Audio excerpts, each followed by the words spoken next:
a really good way to add humor to your presentation is to make your point with humor. So whatever it is that you're trying to get across to the audience, you can use humor as a way to reinforce it.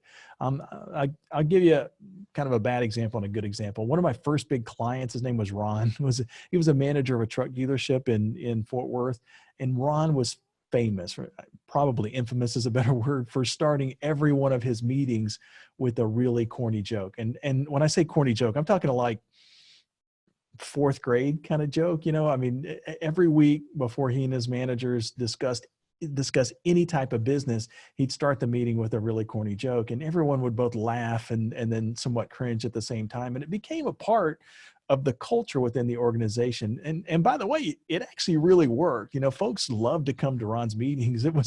He was this virtual encyclopedia of clean, corny jokes. Now for Ron, this technique worked really, really well. However, I don't think I would be as successful with the technique if I actually use it myself.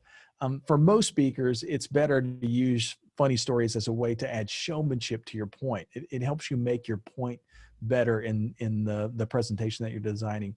So let's cover 3 things that you can do. These are 3 techniques that work really well as a way to actually add humor to your point. Once you give them a concept or give them a bullet point, you can add any one of these 3 things to that bullet point to really sell it and make it funny. One of the things that you can do is tell a self-deprecating story about how you screwed up when you didn't do this thing that you're suggesting that they do. A lot of times people find it funny to poke fun at the speaker a little bit. And another thing to do is just to find a funny joke that reinforces the bullet point. I'll show you a really easy way to find a joke on any topic that you'll ever deliver in a presentation. And then the third thing that you can do is add a funny analogy. So those are the 3 things that we're going to cover in the next couple of videos.